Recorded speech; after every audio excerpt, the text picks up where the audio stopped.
Chapter 1. The postcard, with no return, address it, began with a breeze.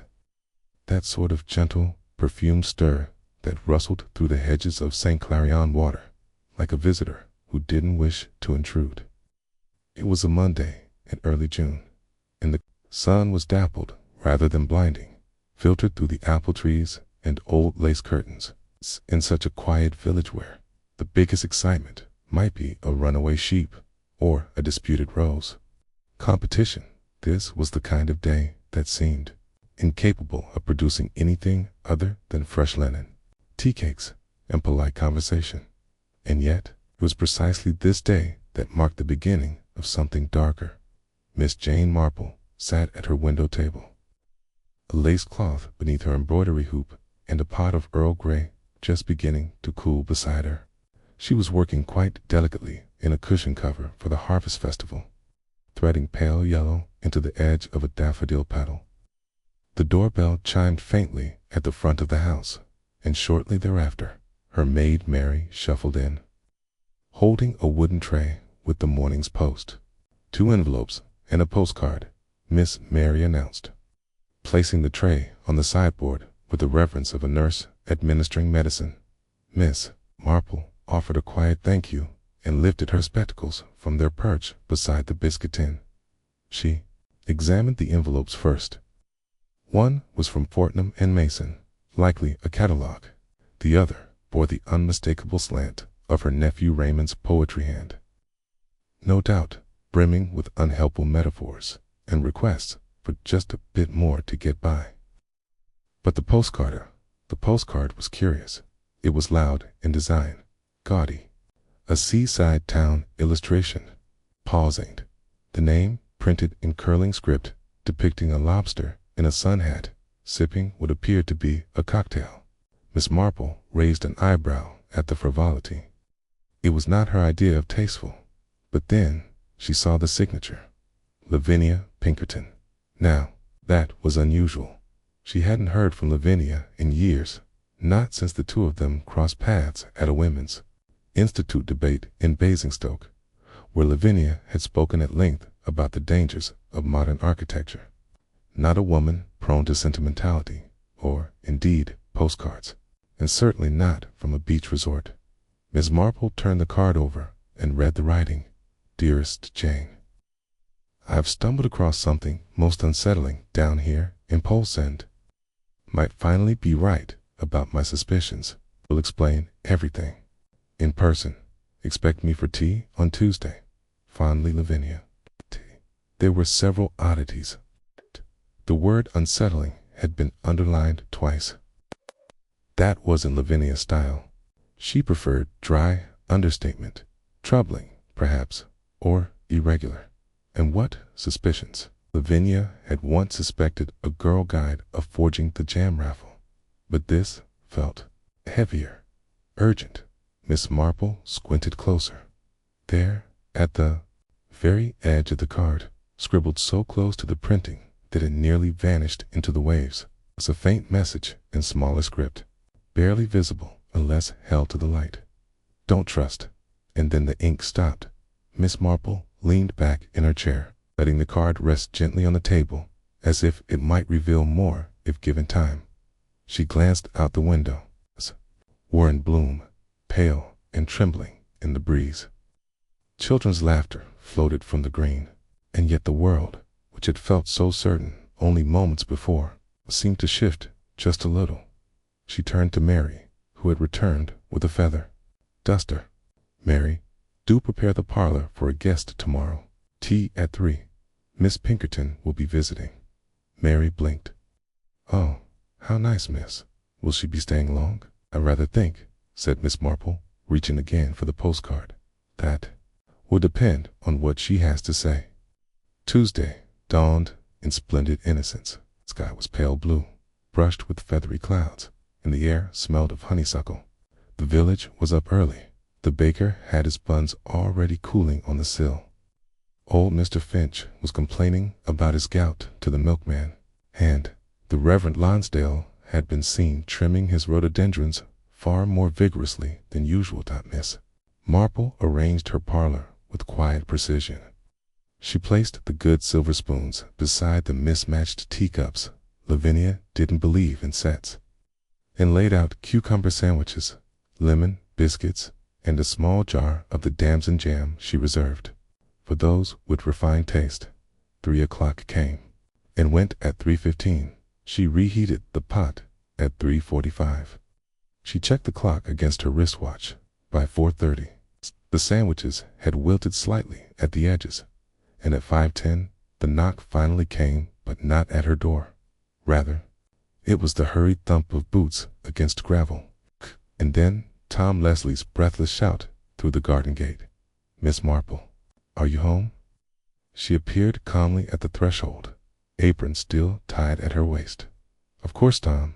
You look flustered." I thought you ought to know," he panted, removing his cap. "There's been a terrible thing. A woman, older, sort, was found up behind the vicarage hedge, down at the old bridle path, dead, broken neck, they reckon." Miss Marple said nothing for a moment. The garden felt utterly still around them. "Who was it?" she asked softly. "A Miss Lavinia Pinkerton, I believe. They think she tripped on the path. It's rocky there." "I know the spot," Miss Marple said. "Very steep. The one rarely walks it in travel shoes." Tom scratched the back of his head, uncertain. "You don't think it's odd?" "I think," she replied evenly, "that a woman writes to tell me she has a disturbing secret, promises to arrive for tea and ends up dead an hour before she's due. I would call that very odd indeed." She returned to the parlor, retrieved the postcard from its place by the tea tray, and turned it over once more. The incomplete warning glared at her, more ominous now than before. Don't trust, but who? Or what?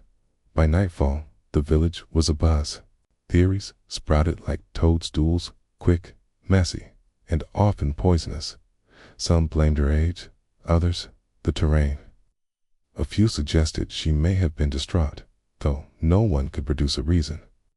Miss Marple, meanwhile, listened quietly, intently taking tea with Mrs. Penfold one moment, discussing begonias with Mrs. Hartnell the next. But behind those pale eyes, something was beginning to turn. Lavinia Pinkerton had not died by accident. Of that, she was nearly sure. And whatever secret the woman had brought with her, whatever suspicions she had hoped to confess, had died with her on that bridle path, unless Miss Marple could resurrect it. Chapter 2. The Village Reacts. By Wednesday morning, the news had curdled. What had begun as a tragic fall, whispered from one neighbor to another with a sort of respectful sorrow, had ripened into something far more titillating: murder. Some said in hushed tones, though not in front of the vicar. Others preferred the word suspicious, which was altogether safer. In St. Clarion Water, where the rhythm of life rarely faltered, the unexpected death of a visitor was as disruptive as a thunderclap at a christening. Miss Marple sat beneath the trellised arch of her garden, snipping faded rose heads into a basket. Her ears pricked as the breeze carried stray threads of conversation through the lane beyond. It was astonishing, she always thought, how people gave themselves away when they believed they were only gossiping. She was staying at Mrs. Griffin's guest house, you know, said a voice, Mrs. Pitchingle, no doubt, whose memory was better than her hearing. 2 nights only. Very particular about her room, okay? Asked for it to face the sea, even though there isn't a sea view. Well, she must have thought she was still in Pole's End, replied another voice, Mrs. Maplethorpe, sharp as a pin. They say she came up from there just this week, alone, and brought hardly anything with her. No hat boxes or proper coat. Miss Marple trimmed another rose, silent and alert, I heard. Mrs. Pitchingle continued with a whisper that only increased its volume, that she had an appointment with someone in the village who don't know. But she told Mrs. Griffin she was here to settle a personal matter. Now, what does that sound like to you? It sounds, said Mrs. Maplethorpe grimly, like someone was being blackmailed. Miss Marple rose slowly and carried the rose clippings to her compost bin. Blackmail, she thought, was too convenient a theory, too eager, and eagerness always disguised something, either the desire to distract or the desire to insert oneself into a narrative. It's often both. She paused by the gate, pretending to inspect a trailing clematis as young Inspector Cray passed by. He nodded politely, touched his cap. "Miss Marple," he said, "I was just on my way to speak to Mrs. Griffin." Routine questioning. Miss Marple smiled. "Okay, I'm sure she'll offer you tea and far too much information." Cray laughed, a bit awkwardly. He was new to the county, and though bright, still underestimated Miss Marple's observation as nothing more than idle curiosity. "May I trouble you a moment?" she added, with such gentleness that it would have been impolite to refuse. Of course, she stepped aside, and they walked together toward the garden bench. Miss Marple gestured toward it and took her seat without hurry. "I was expecting Miss Pinkerton for tea," she said. She mentioned in her postcard that she'd stumbled upon something disturbing in Pole Sand. "Do you know if her belongings, her handbag, perhaps, were recovered?" Cray tilted his head, surprised. They were. Nothing much in it. The bit of cash, a compact, one hotel receipt. No letter, no diary, no clue, really, said Miss Marple, in the fall, neck broken. She went down the embankment by the bridle path, quite a steep drop. No sign of struggle, no bruises, unless the push was subtle. Cray blinked. "You believe she was pushed, Miss?" Marple folded her hands. "I believe she was not in the habit of walking steep country paths in city shoes, nor of writing ominous half-messages on seaside postcards, unless she truly felt frightened." He looked thoughtful. There was a scribble on the edge of the card. "Yes, the constable mentioned it." "You saw it?" "I did." It read, "Don't trust," and then it trails off. Rather evocative, don't you think? Cray leaned back, lips pursed. Could be anything. Could be she meant not to trust the hotel staff, or even a relative. Marple tilted her head. Or could be she didn't have time to finish. They sat in silence for a moment. Then Miss Marple added, with perfect softness, "You may wish to speak to Reverend Lonsdale." Cray blinked again. "The vicar. Why?" "'Cause Lavinia's body was found just behind the vicarage hedge," she said. "And I happen to know he received a letter last week's special delivery from someone in Cornwall. I saw it in his hand when I visited to drop off preserves." "You believe the letter was from Miss Pinkerton?" "I believe the coincidence is worth noting." At the vicarage, Reverend Lonsdale was uncharacteristically tense. The clergyman, a man of careful sentences and neutral expressions, had developed a habit of glancing toward the window as he spoke, as if expecting someone or something to arrive. "No, I'm afraid I can't recall the sender," he said stiffly. "It was a matter of a parish inquiry from an old coastal town." "Church records." Cray narrowed his eyes. "Which town?" Lonsdale hesitated. "Pole Sand." Marple, who had been quietly admiring a tapestry cushion in the corner, looked up. "Then, I suppose it wasn't so surprising, was it, that Miss Pinkerton arrived here so soon after?" she asked. Lonsdale colored. "I did not invite her, Miss Marple," she said, "but you may have confirmed something she needed to know." "And if that knowledge concerned a member of the community?" Her words trailed off. "Let him." Fill in the silence. The vicar stood, suddenly eager to end the conversation. "If you'll excuse me, I have evening prayers. It's a very demanding time." Miss Marple nodded, then turned toward Cray. "Come, Inspector. I believe we've taken enough of His Grace's time." As they walked back into the village, Cray finally broke the quiet. "What exactly are you getting at, Miss Marple?" She smiled politely. "Only that when people react to a tragedy with too much nervousness, too quickly, it often means they fear something, not what's happened, but what may be uncovered as a result. And you think the Reverend is hiding something, think?" she said lightly. "That the death of Miss Pinkerton is going to stir waters many hoped would remain undisturbed. Craig glanced sideways at her. You know something more than you're saying? Miss Marple's eyes twinkled faintly. My dear Inspector, one does not live as long as I have in a village such as St. Clary without learning that the real stories are never what people say, but what they avoid saying. Chapter 3. A conversation at the edge of the green. The following morning dawned with a strange hush over St. Clary-on-Water, as though the village itself had paused mid-breath. A light mist clung to the hedgerows and drifted lazily across the green, softening the edges of the world. But it wasn't enough to muffle the sound of voices low, urgent, and multiplying. St. Clary had entered its second phase of scandal. Theory, Miss Marple, dressed in pale gray wool and a felt hat with a modest sprig of lavender, made her way toward the green with deliberate calm. She knew precisely where to walk and at what pace to appear just accidentally at the right place and time. Observation, she often said to herself, is an art best practiced in motion. As she reached the northern edge of the green just before the bench, where the chestnut tree cast its lacy shadows, she saw two figures deep in conversation.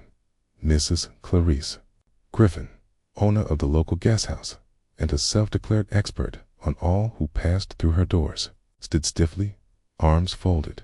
Opposite her, leaning slightly on his walking stick, was Harold Harry Fleet, retired civil servant, part-time historian, and full-time meddler. His opinions traveled faster than the Morning Post. Miss Marple slowed her steps and offered a pleasant smile. Good morning, Mrs. Griffin. Mr. Fleet. Miss Marple. Clarice's voice was brittle with anxiety wrapped in authority. We were just discussing that awful business. It's shocking, truly. I can hardly look at the spare room without shivering. Harry Fleet nodded sagely.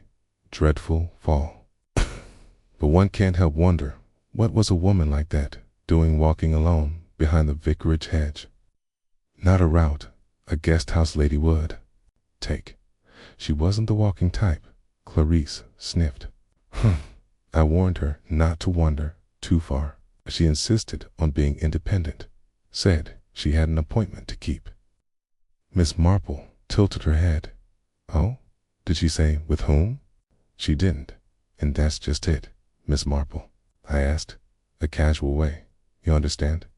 But she was guarded, evasive. Mr. Fleet cleared his throat. Of course, if you ask me, it's tied to that nonsense imposant. You remember that scandal last year? The land dispute. That family that sued the council over that wrecked property. Clarice rolled her eyes. You think everything links back to lawsuits and feuds? It was personal. I felt it. Miss Marple sat on the bench, folding her hands neatly in her lap. Well, both of you may be retort. Neither. Sometimes what feels personal is only a distraction. What looks public hides the most private secrets. Harry Fleet frowned. You sound as though you suspect something yourself. Oh, I never suspect, Miss Marple said sweetly. I only notice. Pause settled over them like fog. She kept a letter, Clarice said abruptly. I didn't think much of it at the time. She tucked it into her handbag, like it mattered. Brown envelope, looked like church paper, if you ask me. Miss Marple's interest sharpened behind her gentle gaze. That is very helpful, and if you'll forgive me. Clarice, how was her mood the night before her death? Agitated. Couldn't sleep. She asked me whether I locked the back door. Okay. And she kept peering out the window. I asked her if something had upset her, but she smiled in that brittle way and said no. Still, she barely touched her stew. And she was a woman of appetite. Miss Marple offered a small, thoughtful nod. People often try to smile when frightened. It's a curious human instinct, or old way of showing the wolf we have no fear, even when we do. There was silence for a moment. She was looking for something, Harry said suddenly.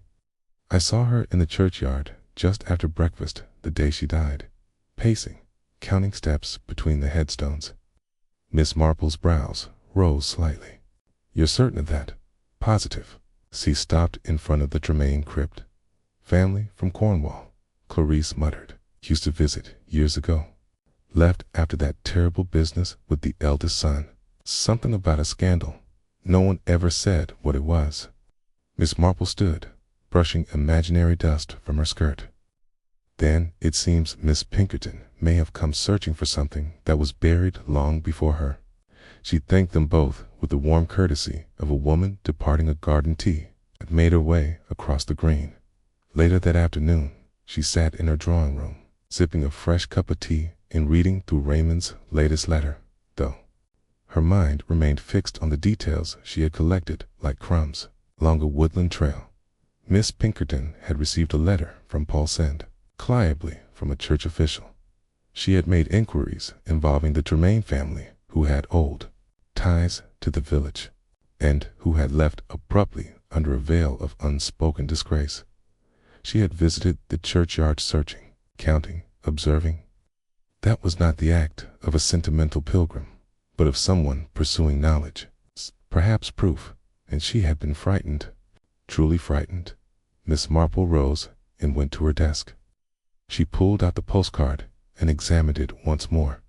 The garish lobster and garlanded palm tree mocked the hidden warning. Don't trust the name was missing, but perhaps not lost. She opened her diary and turned to Tuesday. Lavinia had promised to arrive at 3. She had died sometime between 1 and 2. That was a very narrow window indeed, and someone in St. Clary had known she was coming. There was a faint knock at the door. Mary appeared with a folded note. Critch. Miss Marple unfolded the paper. It was written in a rushed, nervous hand. Miss Marple, if you truly wish to know the truth of Miss Pinkerton's visit, I suggest you come alone to the east wing of the church at 9 this evening. Please be discreet. A friend. She folded the note once, neatly, and placed it beside the postcard. Then she glanced at the clock. It was just past 5. She had 4 hours left hand already.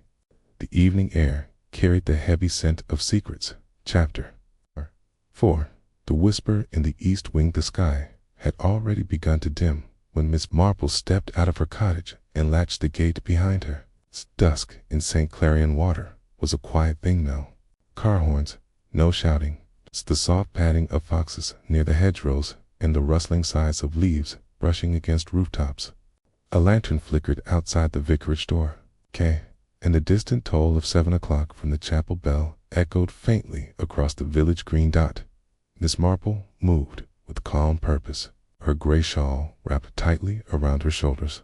Her steps measured but unhesitating.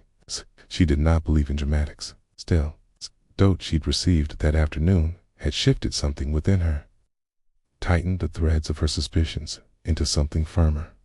An unnamed friend, a secret meeting in the east wing of the church, and, above all, the request for discretion. Such things, she thought, rarely led to anything pleasant. The church of St. Winifred's stood at the village's far end, slightly elevated above the shops and cottages, as though it had been placed there to watch and wait.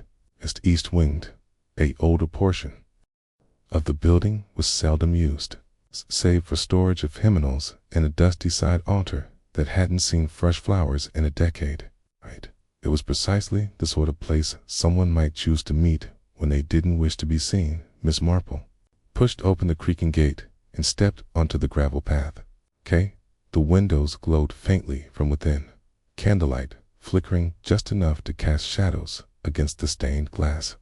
She noted, with quiet interest, that the vestry door was slightly ajar. She entered. The air was cooler inside, carried the unmistakable scent of wax, stone, and old wood. Footsteps echoed faintly. Then a voice, low, urgent, called from the side aisle. Miss Marple. Yes, she answered softly. You asked for me? A figure stepped forward from behind a carved wooden partition. It was Mr. Clement Price, the church's long-serving organist. A nervous man with perpetually ink-stained fingers and a reputation for knowing everything about everyone's ancestors. Miss Marple inclined her head.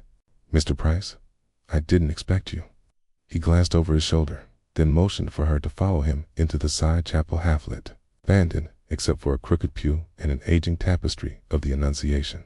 "I didn't know who else to tell," he began in a whisper.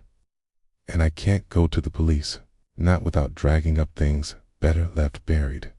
Miss Marple took a seat on the edge of the pew, her eyes steady. "Go on." Mr. Price licked his lips, then pulled a small envelope from inside his coat.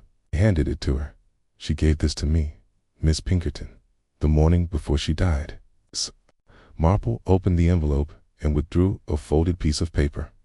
The handwriting was Lavinia's, clear, measured, unhurried. "Mr. Price, you are in possession of records concerning the Tremaine baptism of 1892. I ask only this. Confirm whether the child listed Daniel Tremaine was entered into the church ledger with a mark of illegitimacy. I have reason to believe this detail may have been deliberately obscured. Yours sincerely, Lavinia Pinkerton." Miss Marple's brow creased. "She came to me," Mr. Price murmured, with such a strange urgency. "Said it had to be verified before she spoke to anyone else. I looked that very evening, and she was right. The entry had been tampered with. Someone had scraped the ledger. Clumsily, I might add. Why not tell the police? Because," he whispered, "the person who made the correction was almost certainly the Reverend at the time Alfred Lonsdale, the current vicar's uncle, and if that comes out now, well, it'll stain the church, perhaps even destroy it." Miss Marple folded the note carefully, but Miss Pinkerton was willing to speak.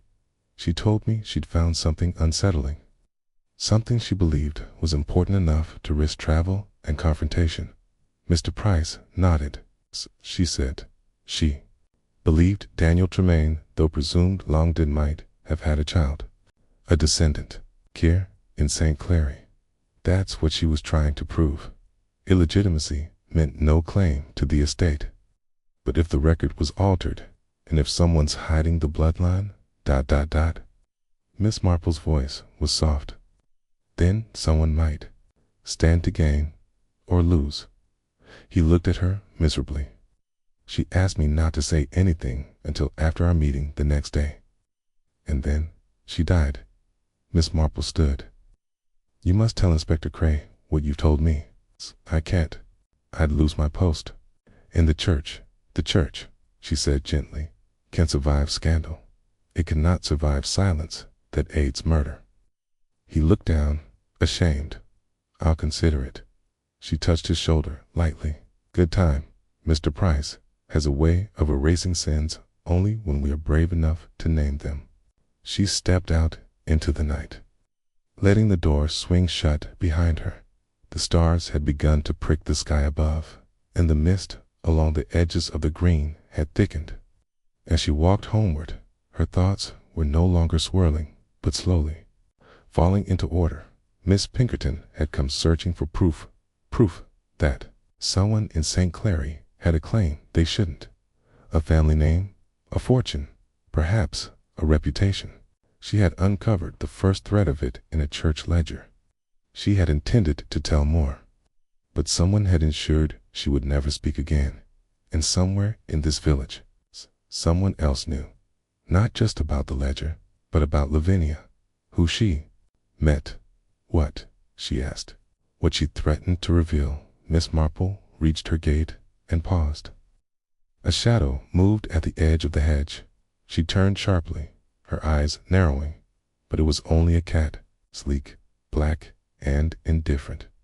She opened her door and stepped inside the house, welcomed her with its usual hush, but the air felt heavier now, as though the truth were already inside, waiting patiently to be found. Chapter 5.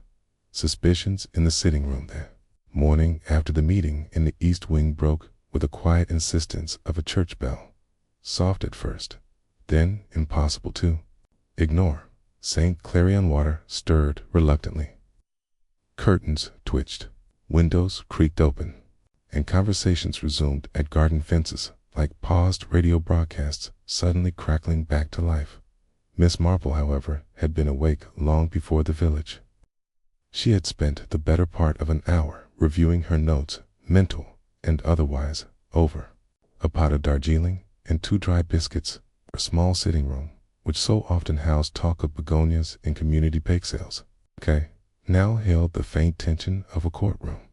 The chairs stood like silent jurors, and the grandfather clock ticked with judicial precision.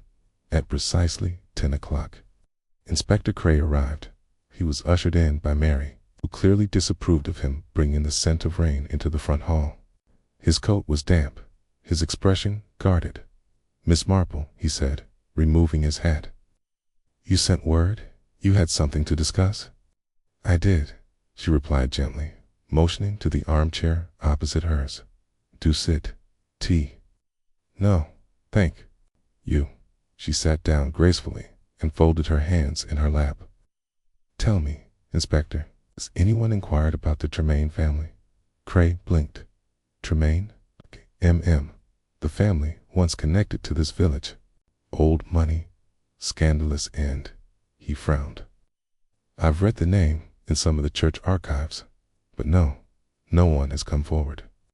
They wouldn't, not openly, but Miss Pinkerton had.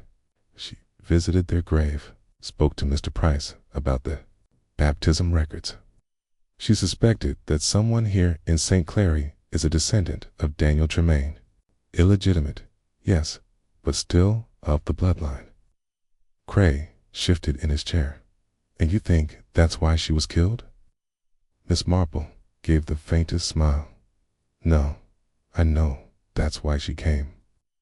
Whether that knowledge cost her her life, well, that's what you must now consider." He was silent for a long moment. "Who would care about an old name? In villages," she said softly, "old names carry old wounds. Money, inheritance, reputation. Someone always cares, Inspector, even if it's not for the reasons you expect." He rubbed his temple. "Do you have anyone in mind?" Miss Marple rose and moved toward the bookshelf. She retrieved a slim notebook from between 2 outdated gardening almanacs and handed it to him. "I've made a list," she said, "of those who might have known of Lavinia's visit before she died. Some are obviously Mrs. Griffin, of course, but others, not so much. Harold Fleet, for example. Fleet. Mr. Fleet claimed to see her in the churchyard. That means he was watching her rather closely. And then there's Mrs. Clarice Griffin. Lavinia confided in her more than she realized. She let slip her nerves, her restlessness, her suspicion of being watched." Cray flipped through the notebook. Her notes were precise. Neat columns of names, relationships, odd remarks, glances noticed, and words repeated. No conclusion-only threads. "You're very thorough." "Habit," Miss Marple said, sitting again. "You see, I've always believed that people don't change, Inspector. Circumstances do. But character, that stays. And I've lived here long enough to know who wears their sins plainly and who hides them under lace and lemon drizzle cake." He smiled despite himself. "You don't think it was just a tragic fall?" "No," she said quietly. "Lavinia Pinkerton did not fall. She was pushed." Cray folded the notebook slowly. "All right. Then we treat it as a murder." She nodded. "I believe you must. Be careful, because this is a village, and villages survive on civility. Pull too hard on one thread, and the whole thing begins to unravel faster than anyone intends." He rose, hat in hand. "Thank you, Miss Marple. I'll begin with the names on your list." "Begin with motive," she said, almost absently. "The truth is usually tangled in the why, not the how."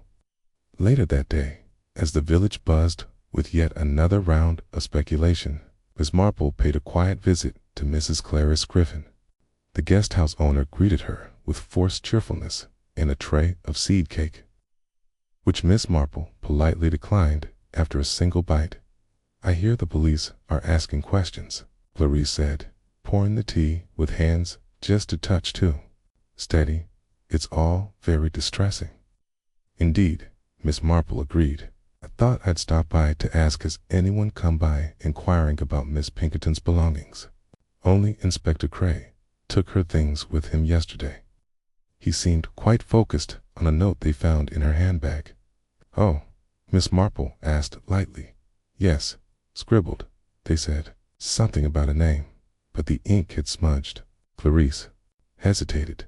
It didn't mean anything to me. Miss Marple sipped her tea. No name at all. That's strange, 'cause she wrote, "Don't trust on a postcard to me." Clarice blinked, just a flicker too fast. Well, I didn't say that. I'm sure it was nothing. Miss Marple smiled. Quite. She stayed only a few minutes longer, commenting on the garden and the quality of the scones dry and too much clove, before taking her leave. But as she stepped back out into the afternoon sunlight, thought settled coldly in her mind. Someone had tried to recover that note before the police had it. Someone knew what Lavinia had written. Someone was very careful, but not careful enough to account for an old woman's memory. Miss Marple tucked her gloves back into her handbag and turned toward the green. There was one name missing from our list, and that name had once been written, however, faintly, at the bottom of a bloodline the village had chosen to forget. Chapter 6. The face behind the family name. The following day, the village awoke to soft rain and the scent of peat drifting from hearths. It was the sort of weather that kept people indoors, but not Miss Marple. By 9:30, she was out beneath the gray sky, her umbrella tilted at a practical angle, her feet following the familiar curve of the lane toward the old Tremaine estate, or rather, what remained of it. The house had once stood proud just beyond. The village bordered 3 stories of Georgian symmetry and disdain. Now it was little more than an overgrown relic. The east wing had crumbled years ago. Ivy strangled the front gables. The current owner, a man named Edwin Roach, was said to be an eccentric reclusively connected to the Tremaines, though no one could ever quite explain how Miss Marple reached the iron gate and found it ajar. A half-rotted notice hung from it, private property, no trespassing. It fluttered limply in the drizzle. She stepped through. The path was muddy and slick, but she moved steadily. Memory guided her. She had visited the house once in her youth, long before it was reduced to rot and rumor. As she approached the porch, a figure emerged behind the warped front door. Miss Marple. The voice was quiet, precise. She looked up. The man before her was tall, with stooped shoulders and an austere face that looked carved rather than born. Gray hair brushed his collar. Spectacles caught the light, but his eyes behind them were sharp. "Mr. Roach?" she asked, lifting her umbrella. "Yes." He opened the door wider. "I rather thought you might come, please. It's dry inside." She entered. The hall smelled of damp paper and faded smoke. Stacks of books leaned against the walls, and the air was filled with a ghost of something grand mahogany, polish, old money stretched too thin. "You knew Lavinia Pinkerton," she said without preamble. Once they had sat opposite each other, in a drawing room too large for its remaining furniture. He hesitated. "I did. Briefly. She visited me in Paulsend a few months ago." Miss Marple folded her hands in her lap. She questioned you about the Tremaines." "She did. And what did you tell her?" Kay smiled faintly, though it didn't reach his eyes. "That I was not a Tremaine by blood. My mother was a second cousin by marriage. I inherited this ruin only because no one else would touch it. The Tremaine name, Miss Marple, has been nothing but a burden for half a century. You gave her the family history. I gave her what I knew and what I didn't." She tilted her head, meaning he stood, walked to a cabinet, and returned with an envelope. He handed it to her. She left this behind, said it wasn't safe to carry on her. I told her I'd hold it until she returned from St. Clary. Miss Marple opened it slowly. Inside was a faded photograph of a young man, dark-eyed, unsmiling, standing beside a woman with a soft, unreadable expression. On the back, in Lavinia's spidery hand, was written, Daniel Tremaine and Esther Dobb, Pole Sand, 1916. Below that, another note in pencil. Child, given to Dobb, K. Family in St. Clary. Records, destroyed in 1920. Miss Marple looked up. You know what this means? I suspected, Roach murmured. She said she believed the child survived, grew up here, that someone in the village is a direct descendant of Daniel Tremaine, might not even know it, or might know it all too well. He gave a humorless laugh. Yes, that is the danger, isn't it? Miss Marple tucked the photograph into her handbag. Did she say who she suspected? No, only that the child, now an adult, was likely someone born of ordinary means, someone overlooked, a face you'd pass 100 times without question. Miss Marple stood. Mr. Roach describes half the population of St. Clary. He inclined his head. Perhaps that was the point. Back in the village, the rain had softened to a mist. Miss Marple walked with purpose now, her mind turning over names, faces, conversations. She thought of Clarice Griffin's tight-lipped avoidance of Harold Fleet's sudden knowledge of the graveyard, of the vicar's evasiveness when asked about the letter from Paul Sand. But above all, she thought of the photograph. The woman Esther Dobb had been a laundress in St. Clary, long since passed. Quiet, respectable, no family to speak of. But she had taken in a child. That much, Miss Marple now believed without doubt. A child who had grown up here. A child who had a claim. Someone had learned the truth, perhaps only recently. Perhaps because Lavinia had stirred the waters too well. And someone had acted. She stopped at the corner shop and stepped inside. Mrs. Penfold, the shopkeeper, greeted her with a cheerful morning. Miss Marple followed by a nervous glance toward the local notice board. You've heard, I suppose, Mrs. Penfold said softly, that someone's broken into the church vestry. Miss Marple blinked. Oh, last night. Not much taken, they say. But the ledgers were rifled through. Papers on the floor. Mr. Price found them this morning. Nothing missing, but clearly someone was looking. Miss Marple nodded slowly. I see. Do you think it's related? I think, she said gently, that someone is becoming very desperate indeed. She left the shop, her mind now fully certain of what must come next. Someone in St. Clary had blood ties they were trying to erase or exploit, and someone else, perhaps, had guessed it too late. Miss Marple turned toward the church. The truth, she felt, was circling ever closer now, and it would not remain buried for much longer. Chapter 7.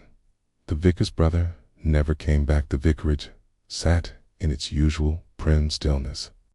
Ivy curling politely along the porch columns, the windows immaculate, curtains drawn just so. Nothing in its outward appearance suggested anything was wrong, least of all a murder, or that any secrets worth remembering might be stored inside. But Miss Marple had long known that some of the most unsettling things in life are quiet faces, and lived behind tidy lace curtains. She stood on the front step with her gloved hands folded and her expression composed. When the door opened, Reverend Lonsdale blinked at her as if surprised by her presence, though she knew better. Miss Marple, he said, his tone cautious. Back again so soon. Only a brief word, if I may, Vicar, she said warmly. I promise not to keep you from your duties. He hesitated, then stepped aside. Of course, come in. The drawing room was unchanged since her last visit. Dark, polished furniture, well-worn prayer books, and a faint aroma of lavender polish and sermons long past. Miss Marple declined a seat and instead walked slowly to the window. I've been thinking about family, she began, watching the drizzle slide down the glass. Yours in particular. There was a pause behind her. My family. Yes, It must have been difficult being raised in the shadow of your uncle, Reverend Alfred Lonsdale. Quite a figure in his time, wasn't he? The vicar's voice was guarded. Yes, he was very committed to his post, strict man, and he served here, in this parish, during the period when the Tremaine family still resided on the hill. That's correct. Marple turned. Forgive me for pressing, but I came across a curious entry in the baptismal records and unusual alteration in the 1892 ledger concerning a child born to Daniel Tremaine. A note of illegitimacy once present, then removed, rather crudely. His jaw tightened. And where did you hear that? I have my ways, she said gently. But it struck me as odd, you see, for a man of God to alter church records particularly to protect a name long entwined with scandal. Why do that, unless there was some personal stake? He said nothing, unless, she continued, someone asked him to, or someone very close to him had something to hide. I think you're drawing conclusions without evidence. Miss Marple moved to the mantel, adjusting a crooked photograph, was of a young man in uniform, handsome, smiling. Your brother? The vicar hesitated. Yes, Leonard, killed in the war. Except, he wasn't, was he? Silence. Then, slowly, he sat down in the chair beside the fire, his composure cracking at the edges. No, he said at last. Leonard wasn't killed. He disappeared. Marple turned and waited. It was 1944. He was stationed near Postcard part of a supply route operation. He went missing one night, vanished from his barracks. They assumed desertion. The parents declared him dead to spare the shame. Did you ever find out what happened? No. The word was soft. But I received one letter, just one, typed, from Postcard. It arrived nearly 2 years later, and all it said was, I'm sorry, I had no choice. He looked up at her now, the weight of decades pressing into his features. I've never spoken of it. It seemed too senseless. And the older I became, the more I believed it was better to leave it buried, especially after I took up the post. Here, Miss Marple nodded thoughtfully. And yet, Miss Pinkerton stirred something, didn't she? He hesitated. She sent me a letter, said she'd uncovered something about a man named Leonard who had worked under another name in Postcard. Married briefly, fathered a child. She wanted to speak in person, and you didn't tell anyone. I was afraid. If it were true, it would bring everything to light. Leonard's disappearance, the family shame, even the altered church records. I thought I might dissuade her quietly. Miss Marple's expression remained soft, but her voice was firm. And did you try? I never got the chance. She died before we could meet. Miss Marple's eyes narrowed. And you're certain you told no one she was coming to see you? Thea paled. Kai may have mentioned it to Harold Fleet, in passing, only because he asked why I seemed distracted. Kay. Miss Marple sighed.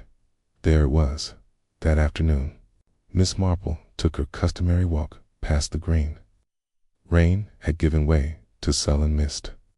She moved slowly, deliberately, still trying to remember something she had never forgotten. Harold Fleet was seated on the bench beneath the chestnut tree, wrapped in his habitual tan overcoat, puffing on his pipe with performative ease. He looked up as she approached. Miss Marple, thought you might be out. Weather's no match for you, is it? Nor for you, she returned. You must be quite used to being the first to know things in St. Clary. He chuckled. Comes with the territory. Bit of an amateur historian. You know? Oh, I do know. And I've been thinking how clever it was, the way you placed yourself at the heart of this business. You saw Miss Pinkerton in the churchyard, spoke of her nerves, even knew she'd looked at the Tremaine graves. Fleet shifted. Well, yes, I saw her. Hard not to. But odd, don't you think, that no one else saw her that morning? Nah. Even Mrs. Griffin, who usually knows what her guests have for breakfast and lunch. Fleet frowned. What are you implying? only that the first person to volunteer a story is often the one most invested in its direction.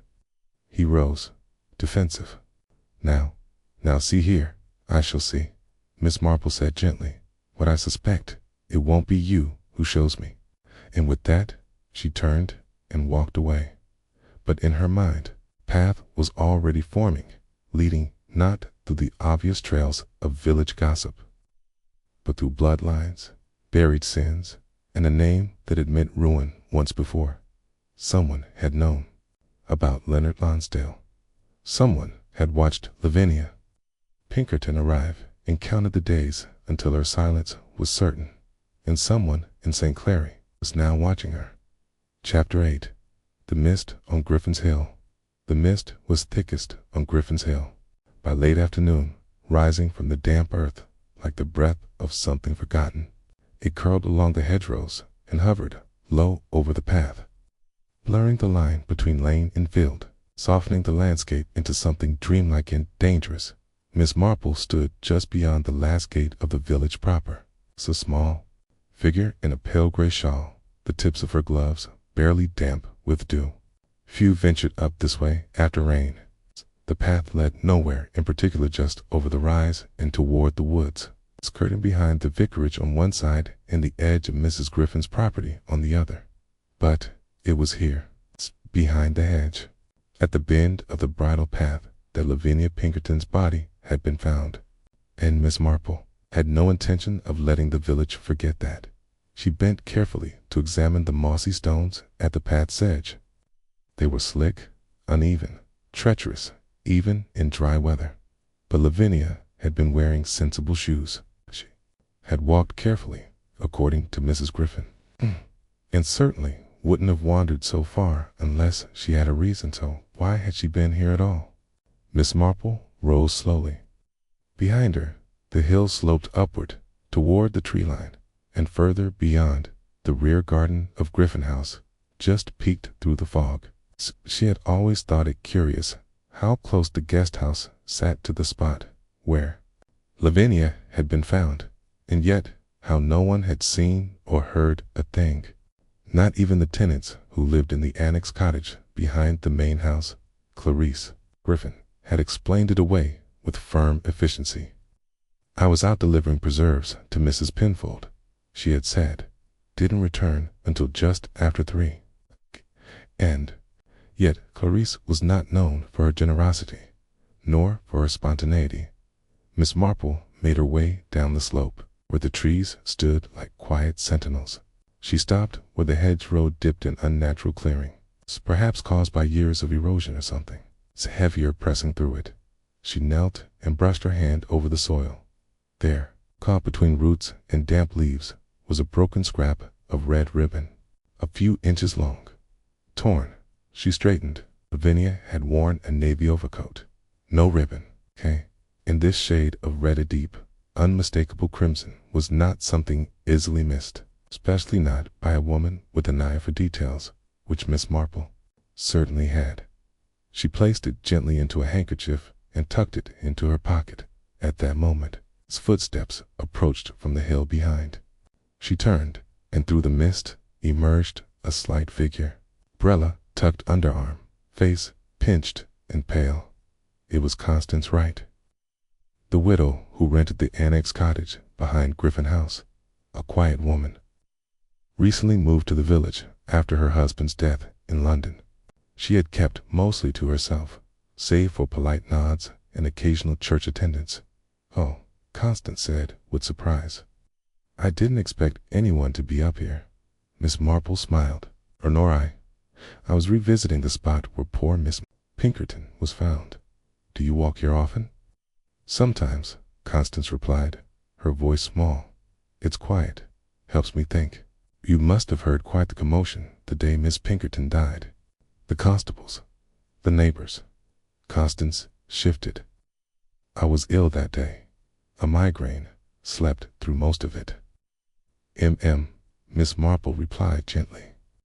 "I remember Clarice Griffin mentioning you weren't well. She said she brought you soup." "That's kind of her." "Indeed. So kind, in fact, it would surprise me."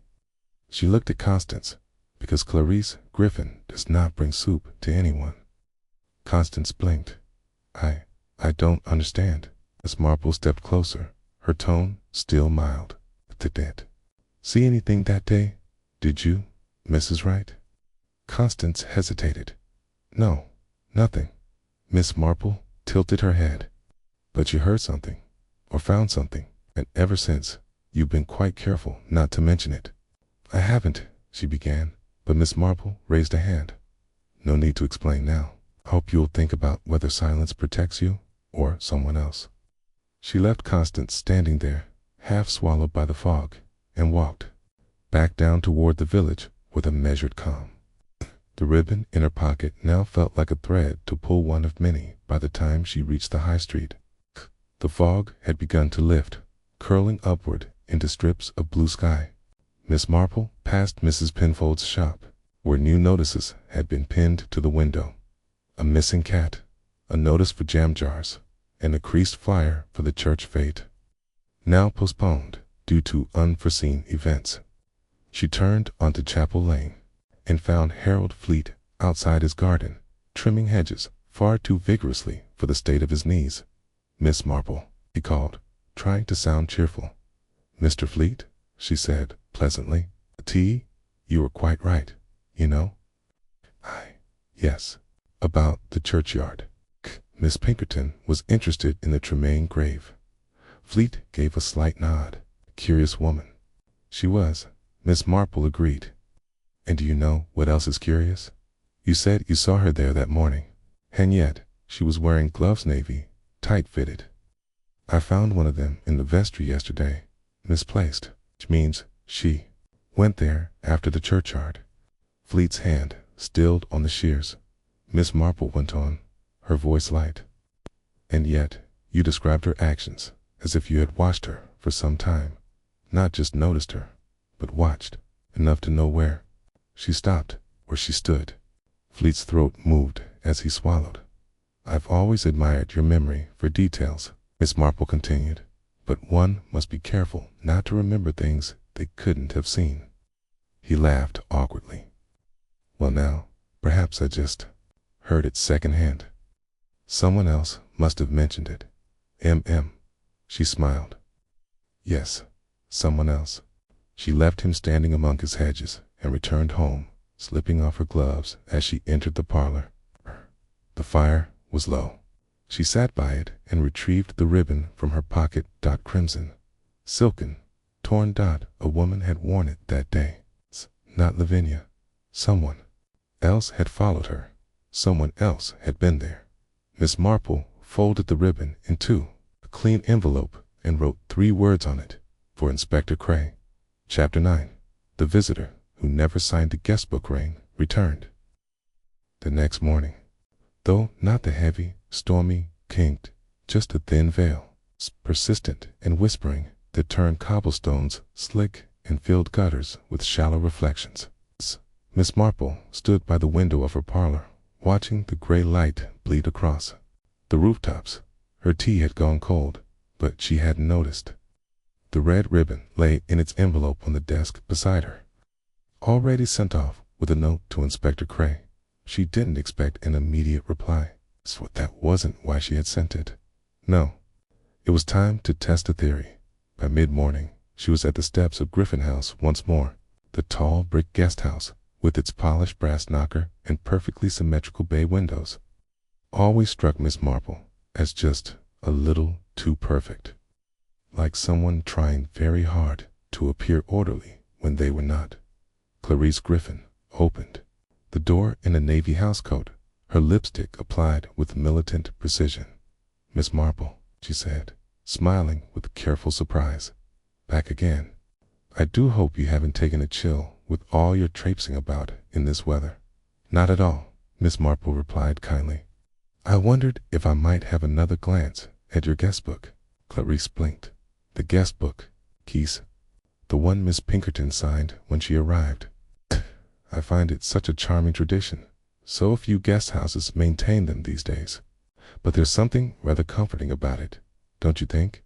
Seeing names in ink, dates, intentions. Clarice hesitated. Well, I suppose. Miss Marple waited patiently. The pause was not long, but long enough. Come in. Then, Clarice said, stepping aside. It's in the office. The office was a small room just off the entrance hallway, smelled of furniture polish and old lavender sachets. Clarice crossed to a drawer, pulled out a leather-bound book, and handed it over with a taut smile. There you are. Miss Marple sat at the desk and turned the pages slowly.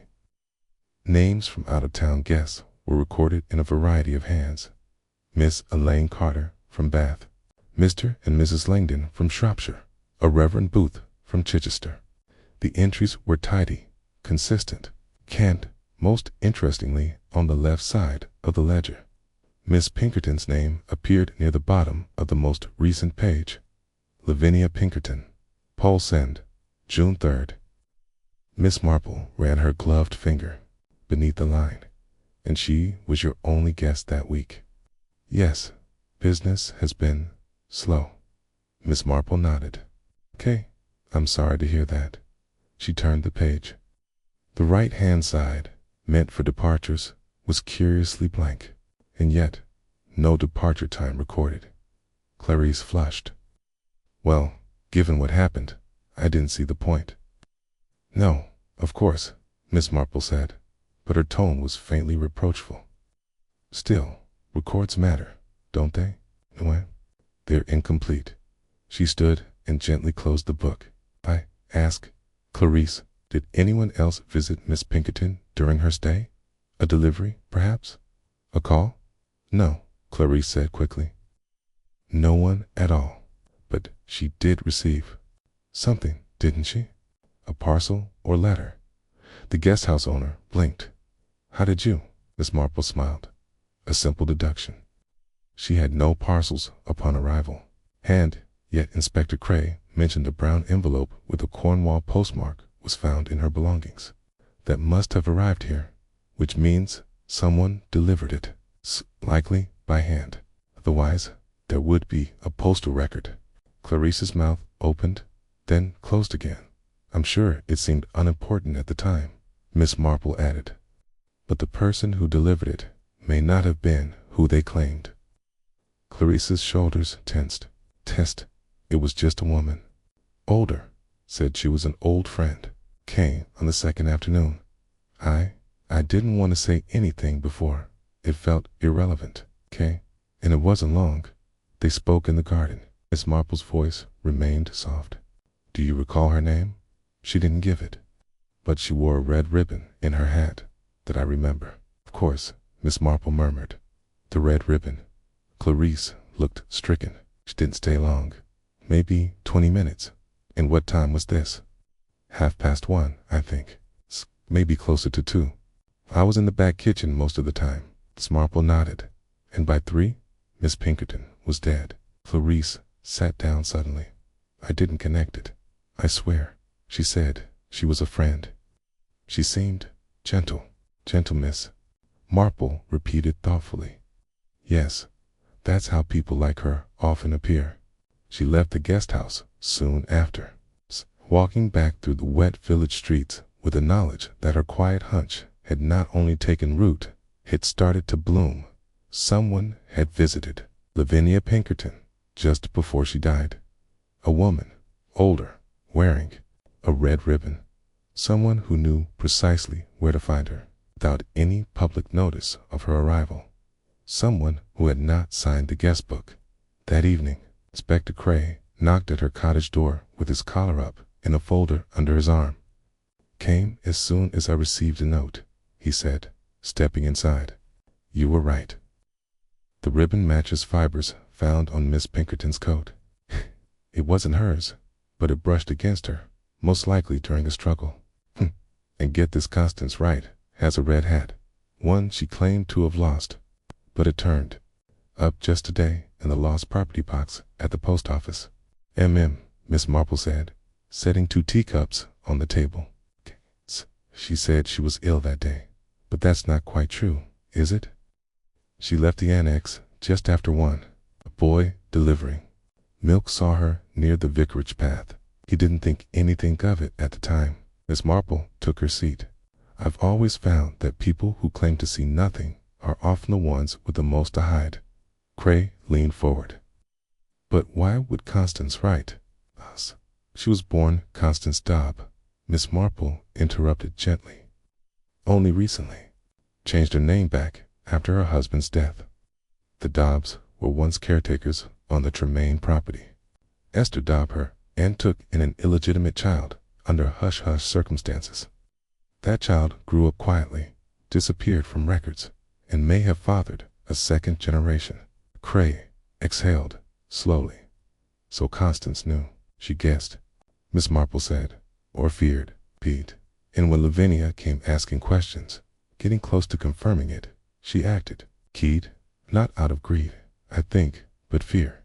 Keyed that her quiet life would be shattered, that people would ask about the past, and that they'd find a name she had worked very hard to bury. Cray was quiet for a long moment. And what now? Miss Marple sipped her tea. Now we find the person she was trying to protect. Looked toward the fire, where the light flickered and danced across the sitting room wall, because I don't believe Constance Wright killed for herself. She said softly, she killed for someone else. It's Chapter 10. Miss Marple Tells a Light was a Sunday afternoon when Miss Marple invited Constance Wright to tea. The invitation was handwritten, delivered by Mary with a small bouquet of honeysuckle, too polite to refuse, too gentle to fear. The kind of gesture that felt innocent even to the most guarded recipient. Constance arrived just after 4. Dressed plainly, her hat clutched in her hands. She looked tired, older than before. Perhaps it was the shadows under her eyes, or perhaps it was the weight of silence that had grown too heavy to carry. Miss Marple greeted her with kindness and led her into the parlor, where the china was already set and a fresh loaf of currant bread waited on the tray. You've been kind to me, Miss Marple, Constance said, her voice small. More than I deserve. Kindness is never a mistake, Miss Marple replied, pouring the tea, even when it's inconvenient. And I suspect you've known more inconvenience than kindness in your life. Constance's hands trembled as she lifted her cup. I never meant for it to go that far.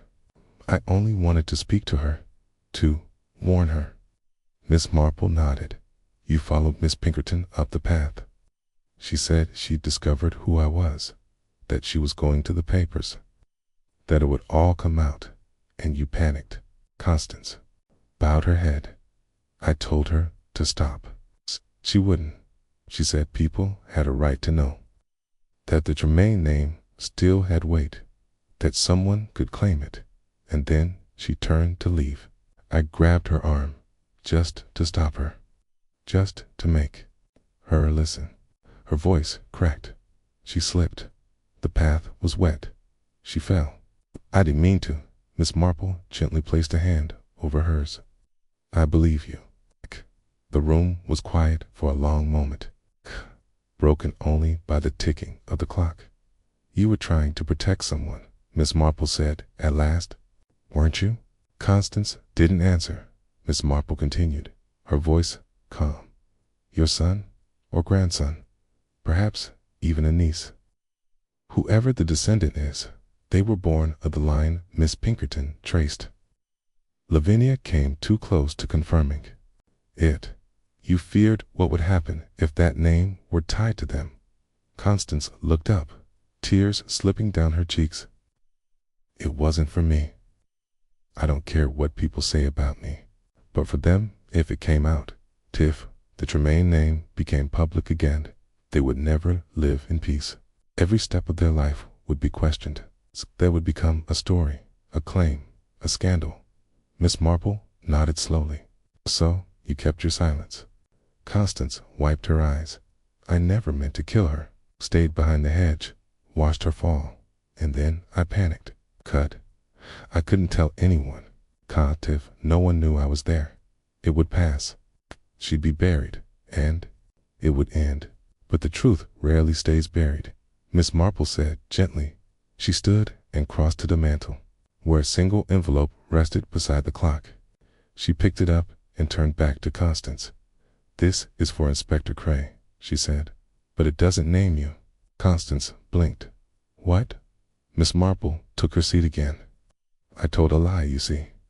I said I didn't know who had visited Miss Pinkerton that day. I said I found only a red ribbon and that the woman was unknown. Cray believes the ribbon belonged to someone passing through, a woman from the church fete who was seen wearing something similar the week before." "But why?" Miss Marple poured more tea. "'Cause Mrs. Wright, justice is not always about punishment. Sometimes it is about prevention. The truth matters, but so does the future." She placed the envelope down. "I've told Cray to close the case as accidental. That Miss Pinkerton slipped, that the only thing she left behind was a mystery about a name no one could prove." Constance stared at her. "I don't deserve that kindness." "No," Miss Marple agreed. "You don't, but the person you protected might." There was silence. Then, finally, Constance spoke. "Thank you." She left a few minutes later, a quieter woman than before. Miss Marple watched her disappear down the lane. 2 days later, the village had settled again into its routines. Mrs. Penfold was fretting over preserves. Reverend Lonsdale was preaching on forgiveness. Harold Fleet had gone curiously quiet at the church. A new headstone had been placed for Lavinia Pinkerton. Modest, simple, paid for anonymously. Inspector Cray visited Miss Marple that afternoon. "No evidence of foul play," he said. "The coroner ruled it accidental. You were right about the terrain. Slippery after the rain.